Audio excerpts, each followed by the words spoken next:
जनता उनको नकार देगी और वास्तव में वो फील्ड में प्रशासन नहीं कर पाएंगे। वो वल्लभ भवन के लायक ही रहेंगे जो एसी में बैठेंगे और योजनाएं बनाएंगे। लेकिन आम जनता के बीच में यदि रहना है तो उनको संवेदनशीलता, तत्परता और साथ ही साथ आम व्यक्ति की सुविधा और असुविधा का ध्यान रखना ही होगा। अन्यथा मैं फिर कह सकती हूँ कि राजा जो होना चाहिए वो ऐसे होना चाहिए, जाहि राज प्रिय प्रजा दुखारी, सोन पे अवश्य नरक अधिकारी। और वास्तव में जो सरकारों के पतन का कारण होता है, तुलसीदास जी की यही पंक्तियां सार्थक होती हैं कि प्रजा जहाँ दुखी है, किसी चीज से परेशान है, पता भले अंगूठा लगा रहे हैं लेकिन वोट की कीमत जहाँ एक होती है तो सत्ताएं भी इस मंच से नीचे आ जाती हैं। और आप लोगों को एक चीज पता होना चाहिए अब कि वहां आपका श्रृंगवेरपुर था और यहाँ भी जो शिवपुरी के 23 जिला पंचायत सदस्य हैं उनमें श्रृंगवेरपुर जैसा एक आरक्षित निर्वाचन क्षेत्र ये राजेश बैठा है। चुनाव में मैंने देखा है कि वो श्रृंगवेरपुर भले उसका नाम ना हो लेकिन जिला पंचायत सदस्य के रूप में वो उसी श्रृंगवेर का निषाद राज जिला पंचायत में बैठा हुआ है। ये मैं दावे के साथ कह सकती हूँ क्योंकि चुनाव मैंने करवाया था, मैंने देखा था। और आप सब लोगों को एक चीज बहुत अच्छे से बता दूं कि आज के युग में स्थापित होने के लिए जिन 2-3 चीजों की जरूरत है वो बता देती हूँ। सबसे पहले जरूरत होती है सत्ता और संगठन की। और संगठन की जरूरत के लिए जैसे इसमें मैं 2-3 शब्द पढ़ रही थी कि एक जयकारा किसी का किया जाए तो वो किसका किया जाए। यदि हमारा खुद का नेता नहीं है तो भगवान शंकर से अच्छा दूसरा कोई देव इस पृथ्वी पर नहीं है। और वो इसलिए अजन्मे हैं, अमर हैं। और जितने लोग यहाँ बैठे हैं ये भले बात करेंगे कि नारी सशक्तिकरण की बात कर रहे हैं, लेकिन एकमात्र देव ऐसा है जिसके लिए पार्वती भी कहती है भरो शंभु ना तो रहो कुमारी। और वो भगवान शिव भी ऐसे हैं कि 108 बार शादी करेंगे तो करेंगे उन्हीं से, अन्यथा समाधि ले लेंगे। तो प्रेम भी उस हद तक कि 108 बार निभाया जाए और योग भी उस हद तक कि उनके योग के कारण कामदेव को भी भस्म होना पड़े। तो ऐसे भगवान शंकर और उनके बगल में विराजी हुई पार्वती अर्धनारीश्वर। तो मैं तो कहती हूँ दुनिया में एकमात्र शक्ति ऐसी है जो नारी शक्ति को अपने बामांग में विराज के चलती है। तो जब जय जय शिव शंकर का जयकारा लगाया जाए और अपने राजा की तरफ देखा जाए और उसके चरित्र की तरफ देखा जाए तो आपको 2-3 चीजें समझ में आएंगी कि मित्र के लिए सब कुछ त्याग देना और उसके साथ ही साथ उसकी मित्रता को इस हद तक निभाना कि वो जंगल में भी उस ढंग का सुख, सौभाग्य और सब कुछ देने को तैयार हो कि जो हमारा है, जो हमारा राज्य है, जो हमारा सब कुछ है वो हम आपको देने को तैयार हैं। और ऐसा मित्र जहाँ मिल जाए तो कैकेयी जैसे सौतेली माँ का होना और नहीं होना कोई महत्व नहीं रखता। तो आप सबको ये दुर्गुण और गुण दोनों बता रही हूँ। तो माताओं को ये चाहिए कि अपने बच्चों के लिए ऐसी शिक्षा दें कि दुख में व्यक्ति को साथ दे सके। और साथ ही साथ मैं डोलियां जब देख रही थी तो मुझे याद आ रहा था कि जिन बच्चियों ने सजाई हैं या जिन बाबा ने वो सजाई हैं, और वाकई में इनमें जब जीवन चलता है वो कब चलता है, जब पिता के घर से पुत्री ससुराल जाती है उस समय इस डोली में बैठ के जाती है। और इस डोली में बैठने का अर्थ ये होता है कि बेटे आज जिस ढंग से हमने तुम्हें यहाँ इस घर से विदाई की है, जितनी सुख सुविधा से विदाई की है, ससुराल में उतनी ही सुख सुविधा तुम्हें मिले, उतना ही सम्मान तुम्हें मिले। तो वास्तव में मैं ये कह सकती हूँ कि यदि माँ बाप या कोई भी डोली में कोई नहीं बिठाल सकता, डोली में बिठाने के लिए फिर कहूंगी कि अंदर इतनी संवेदनशीलता हो कि पिता अपनी बेटी को गोद में नहीं बिठा सकता, लेकिन हमारे केवट, हमारे निषाद ऐसे हैं कि वो दूसरे की बेटियों को भी डोली में लेके चले जा सकते हैं। तो पिता से भी विशालतम हृदय वाली ये कौम, कौन कह सकता है कि ये पिछड़े हैं?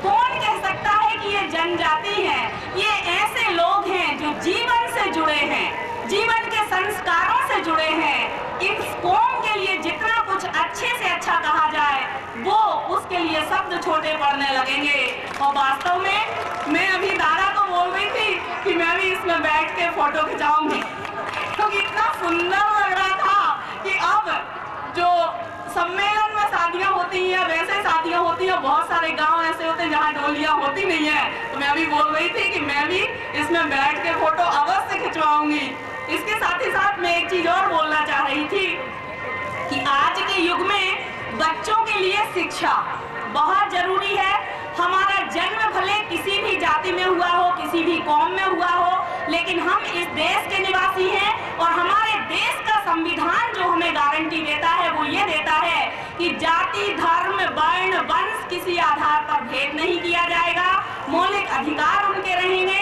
तो शिक्षा बच्चों को अवश्य दिलाएं। और शिक्षा का मैं उदाहरण बता देती हूँ। मेरे पीछे जो ज्योति बैठी हुई थी, ज्योति केवट, तो ज्योति की दादी भी यहाँ हो सकती है और ज्योति की मम्मी भी हो सकती है, ज्योति भी सामने मैंने देखी। तो पीढ़ियों का जो विकास होता है वो विकास कैसे होता है? दादी के सिर पर कहीं ना कहीं, जिसको हम कहें कि अज्ञान का पर्दा पड़ा है, भले हम उसको सम्मान के रूप में सिर ढकते हैं, लेकिन हम रूपक के मामले में कहें कि अज्ञान का पर्दा पड़ा है और हम घर से बाहर नहीं निकल पाए। बहू को लेके आए, बहू को थोड़ा बहुत पढ़ाया, लेकिन जैसे धीरे धीरे धीरे विकास होता गया, बेटी को जब पढ़ाना शुरू किया तो वो आपकी बेटी कहाँ तक आ गई कि आप डोली में बैठ के देहरी के अंदर चली गई थी और देहरी के बाहर जब तीसरी पीढ़ी निकलती है तो वो डोली सजा के मैदान में रख देती है। विकास ऐसे क्रमिक होता है। एक चीज और आप सब लोगों को बताना चाहूंगी, वो ये, मैं उस दृश्य को ही याद कर रही थी कि जब नाव वाला जो दृश्य है, मांगी नाव न केवट आना वाला जो दृश्य है कि उस पार जाना है। आपको पता है कि उस पार हमें जाना है और ये सबको पता है कि उस पार जाना है, लेकिन कैसे जाया जाए, नेक कैसे दिया जाए। और उस पार जाने के लिए बहुत सारी ऐसी चीजें हैं कि जिनको बताने लगो तो धार्मिक दृष्टि से नहीं, हम सामान्य दृष्टि से भी बताएंगे कि यदि किसी को बिठाना है और जाना है तो आप लोग भी आज भी वही करते हैं कि घर में मेहमान आया, किसी के घर में भी हो, पानी का लोटा ले आएंगे, चरण धुआएंगे और उसके बाद अंदर ले आएंगे। ऐसे ही किसी को नाव में बिठाना है तो भी यही कहेंगे कि पहले पैर धो लो, उसके बाद आगे जाओ। और मुझे ये लगता है कि पैर धोने की जो परंपरा है वो पैदल चलते आए हैं, पूरे रास्ते की गंदगी है या जो भी चीजें हैं, जिसको हम यदि कहें कि प्रदूषण जो भी है, उससे मुक्त होने के लिए जल से पैरों का प्रक्षालन किया जाता है। अन्यथा किसी के पांव में ऐसा जादू नहीं होता कि उस जादू से पत्थर की शिला तर जाए, लेकिन जो पांव का प्रदूषण होता है उससे मुक्ति के लिए पानी से पांव का प्रक्षालन किया जाता है। इसके साथ ही साथ मुझे जो चीजें आप लोगों के बारे में जो मैं सोच रही थी और जो मुझे अच्छी लग रही थी कि हम और आप आज इस संवाद की स्थिति में तो आए, अन्यथा 2 साल मुझे यहाँ हो गए। 2 सालों में मैंने इस मंच पर 2003 में भी मैं यहाँ आई थी, 2004 में तो चूंकि आचार संहिता लगी थी। 2 सालों में इस समाज से प्रत्यक्ष बात करने का अवसर, मुझे लगता है ये पहला अवसर है, पहला अवसर। तो मुझे ये लगा कि कहीं ना कहीं जागरूकता जो अंदर, जिसको बोलते हैं ना राख के अंदर जो चिंगारी है, वो धीरे धीरे धीरे उठ के इस स्तर तक आई कि आज महिलाएं और पुरुष सब यहाँ रात में 9-10 बजे तक बैठ के आपस में बात कर रहे हैं। अन्यथा ये सब लोग अपने अपने घरों में कोई रोटी की चिंता कर रहा होता, कोई पढ़ाई की चिंता कर रहा होता, कोई सुबह के होमवर्क की चिंता कर रहा होता, किसी को दूध लगाने की चिंता होती, किसी को बर्तन मांजने की चिंता होती या अन्य जो भी घरों में चिंताएं होती वो चिंताएं होती। लेकिन आज आप निषाद राज के नाम पर मुक्त होकर इस प्रांगण में बैठे हैं और मैं ये कह सकती हूँ कि मेरी दृष्टि जहाँ जाती है, सामने देवी हैं कि उनके पास क्या हो और पुरुष जो चाहते हैं उनके पास क्या हो, मैं बताना चाहूंगी। महिलाएं मांगती हैं देही सौभाग्यम आरोग्यम देही में परम सुखम रूपम देही जयम देही यशो देही दुसो जही। मुझे सुख दो, सौभाग्य दो, आरोग्य दो और रूप दो, यश दो, शत्रुओं का विनाश करो, ये मांगती हैं। यदि महिलाओं की सोच होती है और ये व्यक्तियों की सोच जो होती है, व्यक्ति ये क्या मांगता है और मैं क्या ईश्वर से आप लोगों के लिए मांगना चाहूंगी वो भी बता दूंगी। व्यक्ति जो मांगता है, पुरुष, पत्नी मनोरमाम देही मनोव्रतानुसारिणीम तारिणीम दुर्ग संसार सागरस्य कुलोद्भवाम। पत्नी मन के अनुसार चलने वाली चाहिए। लेकिन आप सब लोगों को जब मैं समग्र दृष्टि से देखती हूँ तो मैं क्या मांगती हूँ, हमें जो सामने दिख रहा है क्या क्या है। एक तो अशिक्षा है, दूसरा समाज में प्रतिष्ठा नहीं है, तीसरा गरीबी है। हमें जो समाज में सामने दिख रहा है अशिक्षा, गरीबी और सम्मान नहीं मिलता। लोग कहते हैं रिजर्वेशन का व्यक्ति है, ठीक है कि नहीं। तो मैं यदि मांगूंगी तो मैं जो मांगूंगी वो ये मांगूंगी, विद्यावंतम यशवंतम लक्ष्मीवंतम जन्म गुरु रूपम देही जयम देही यशो देही दुसो जही। हे ईश्वर, इनको विद्यावंत बनाओ, बुद्धि दो, यश दो और लक्ष्मीवान बनाओ और साथ ही साथ जो ये चाहते हैं उनकी चाहत को पूरा करो। और आज आप सब लोगों को दुबे जी बाथम और सभी लोग जो मंच पर बैठे हुए हैं इन सब की उपस्थिति में मैं कहना चाहूंगी कि त्रेता से लेके आज तक जैसी उनकी प्रतिष्ठा रही है और आप लोग, मैं फिर कहना चाहूंगी कि आप लोग शरण लेने कहीं नहीं आए, आपकी शरण में भगवान भी आए हैं। तो आप शरणदाता बने रहें, आप किसी से मांगे ना बल्कि आप देने वाले बने रहें। और आपका वो रूप मैं जब झाबुआ में रही हूँ तो मुझे लोगों ने बताया कि कृपा किनकी है और कृपा जिनकी होती है मैं बता देती हूँ, जब नहीं होती है तो वहाँ एक गीत गाया जाता है, हिडिंबा एक क्षेत्र कहलाता है कठीवाड़ा के आसपास का, कि भिल्लन लूटी गोपियां बेई अर्जुन बेई बाण। तो अर्जुन और उनके बाण का महत्व नहीं है, महत्व तो उस शक्ति का है। जब वो शक्ति नहीं रहती तो आदिवासी महिलाओं ने भी उनको लूट लिया था। और महिलाओं की शक्ति के बारे में मैं बता दूं, आप लोगों ने पता नहीं आयुर्वेद को कितना जाना है। मंडला में जब मैं थी और अमरकंटक वाले क्षेत्र में मैंने जो जड़ी बूटियां देखी हैं, और जैसे यहाँ सहरिया जनजाति है वैसे वहाँ बैगा जनजाति भी है, तो वहाँ के बारे में मैं बता सकती हूँ कि उन बैगा लोग, सरकार भले ये दावा करे कि दर्द रहित प्रसव हम करवा देंगे, लेकिन मैंने वो दवाएं देखी हैं कि दर्द रहित प्रसव वो कैसे करवाते हैं। और उनकी बुद्धि भी देखी है और बुद्धि की विशालता भी देखी है। और वो भी मैं बता देती हूँ कि साल बोरर का 40 फीट ऊपर वाला जो पेड़ है, यदि उनको गांजे की खेती करना है, गमले में मिट्टी भरी गांजे का पौधा लगाया, 20 फीट ऊपर पेड़ के ऊपर बांध दिया, क्योंकि गांजे की स्मेल आती है, गांजे की खेती नहीं कर सकते, अवैध उसमें आता है, तो उतने ऊपर भी वो गांजे की खेती कर लेता। तो कौन उनको कह सकता कि ये बुद्धिजीवी नहीं है? वो जीवन जीने की कला जानते हैं। और ये मैं कह सकती हूँ, जमीन से जुड़ा हुआ व्यक्ति नियम कानून भले ना जाने लेकिन जीवन जीने की कला अवश्य जानता है, और वो जीवन जीने की कला आप सब लोगों में है। और मैं फिर कहना चाहूंगी कि जो सामने पूरी माताएं, बहनें और बेटियां बैठी हुई हैं, इनमें सबसे अच्छी जो चीज है वो ये है कि भले ब्यूटी पार्लर ना गई हो और मैनीक्योर पेडिक्योर ना करवाया हो, लेकिन मैं इन बच्चियों को और माताओं बहनें को देख के कह सकती हूँ, निश्चलता इनके चेहरों पर है। और एक जो समाज में सम्मान और परिवार में प्रतिष्ठा का भाव जो है वो इनके सबके चेहरों पर झलक रहा है।